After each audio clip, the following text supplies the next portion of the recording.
na nossa saúde interna? O equilíbrio ácido básico no nosso aparelho digestivo, ele é muito eficaz e ele é muito versátil também.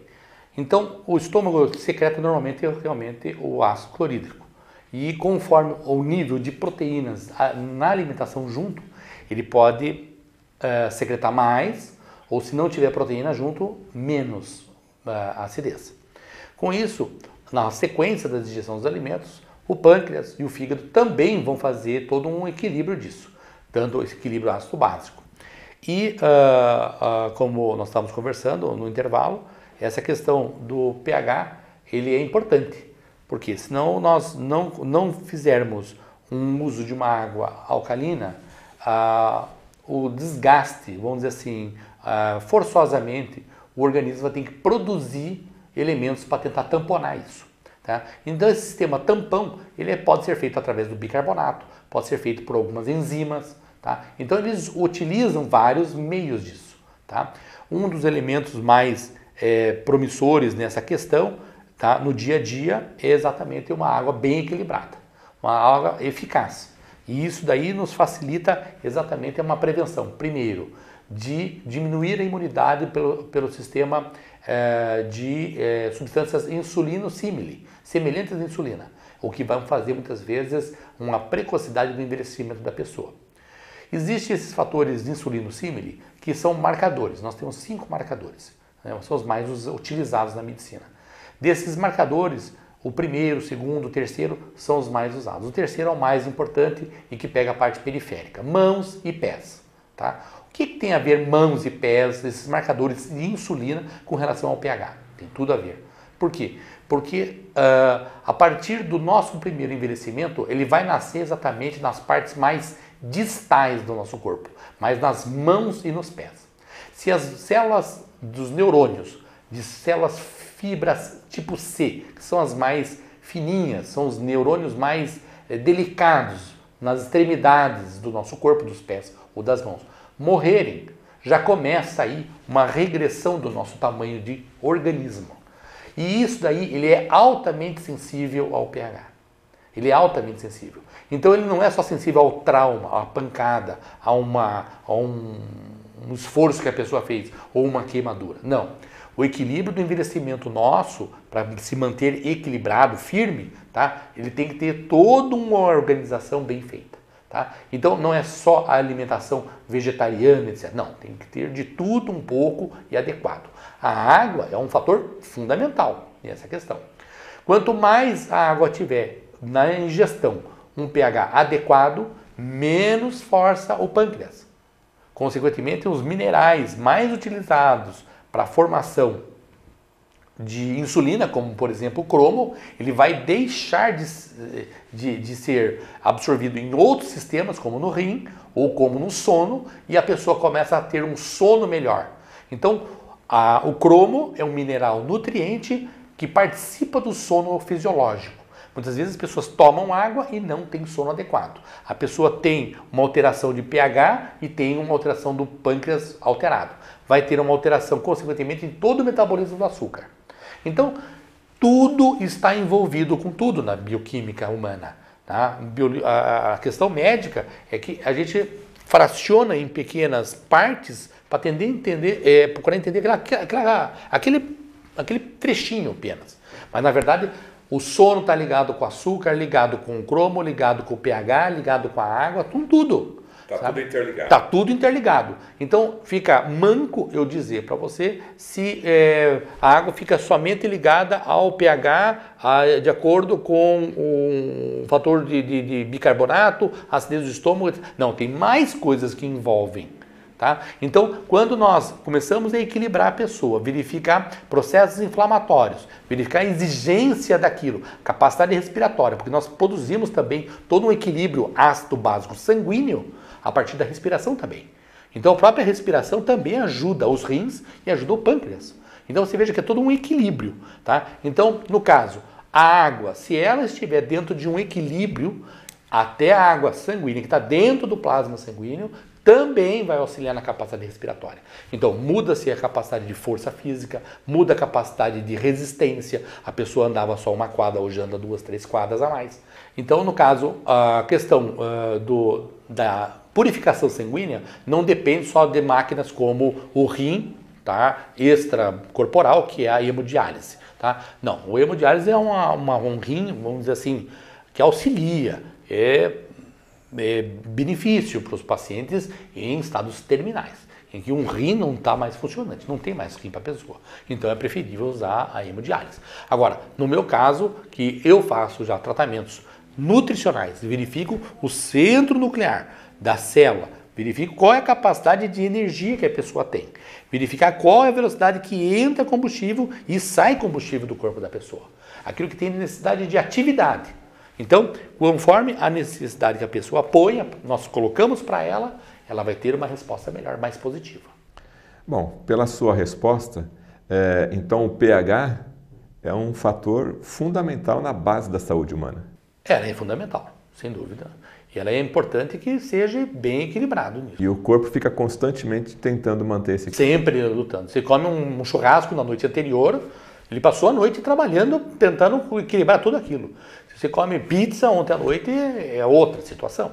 Então tem que ter um equilíbrio para isso, tem que ter uns certos cuidados. As pessoas não podem comer assim, torta direita, beberem qualquer coisa, etc. Até na cerveja, como por exemplo, por que tem diferença nos sabores das cervejas?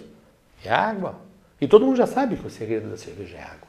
Né? Então, independente de fazer uma cerveja de trigo, ou de cevada, ou de lúpulo, ou de malte puro, não sei o quê, entendeu?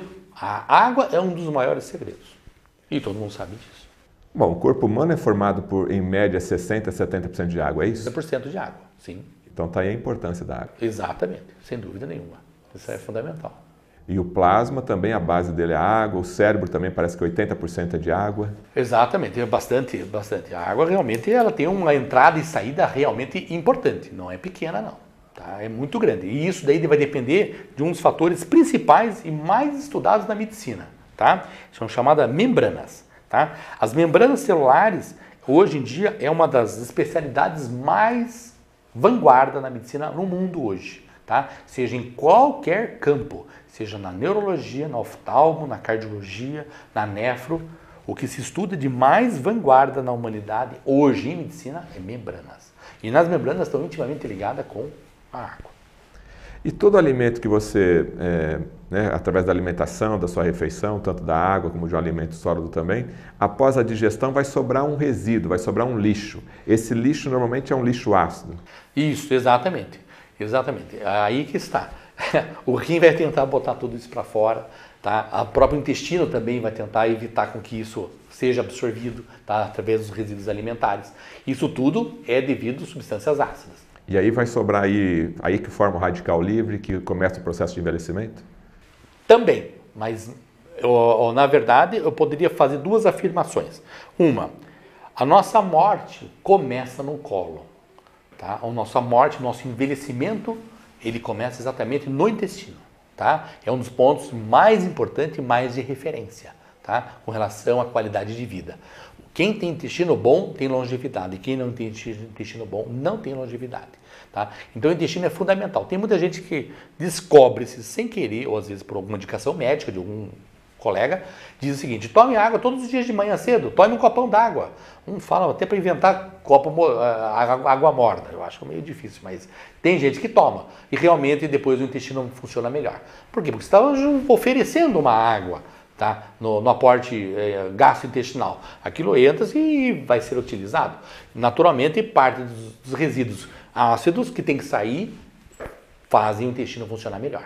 Então tem que ser utilizado água em grande quantidade para isso. Então essa água vai chegar até o intestino grosso, intestino delgado, e vai dentro daquela massa ali, inclusive facilitar a evacuação. Exatamente, isso é fundamental.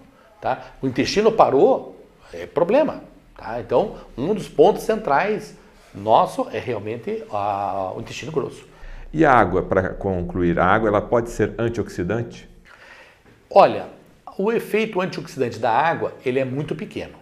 Tá? Ele tem que estar num estado adequado de situação em que, conforme o objetivo que eu coloque, ele vai ter um efeito antioxidante ou não. Tá? O efeito antioxidante é quando ele vai ter um efeito tampão. Tá? Então uma hidroxila, ele vai procurar um outro radical livre, tá? E vai absorver o hidrogênio.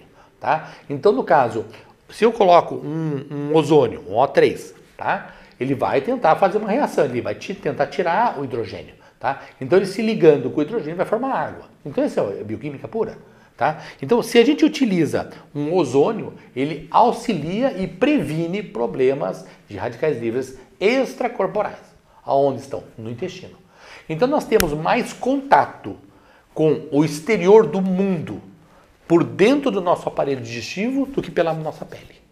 Nós temos mais contato pelo mundo exterior dos alimentos, de tudo que a gente vê e conversa, através do aparelho digestivo completo do que sobre nossa pele. Nós temos menos contato com a pele, com relação a nós, do que o intestino. O intestino é muito maior. Tá? A área de absorção. A área de absorção, a área de contato com o universo é muito maior. Entendeu? E dá a impressão que não, né? Dá a impressão que está, como ele invagina por dentro do nosso corpo, tá? Ele dá a impressão que tem pouco contato. É o contrário.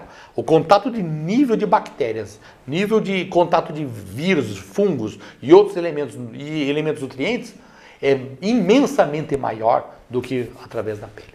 Então a água ionizada que tem mais hidroxila acaba ajudando também na parte de antioxidantes. Exatamente, na questão de contato extracorporal, né? Exatamente na luz do intestino, não diria nem extracorporal, né? Na luz intestinal, tá? Então ele ajuda e previne isso aí. Tenho certeza que você não sabia da importância da água que você bebe no seu dia a dia. Para terminar, doutora Haddad, uma mensagem então para que a pessoa tenha consciência que a saúde pode ser um ato do dia a dia de forma bem simples.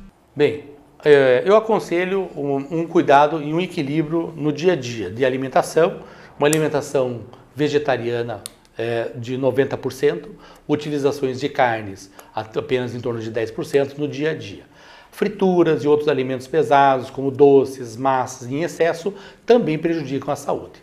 A água e os líquidos em geral são necessários e exclusivos, isso não pode deixar de faltar. Então esse equilíbrio é necessário. Agora, águas de primeira qualidade, realmente nós temos poucas e nós podemos ter isso dentro da nossa casa.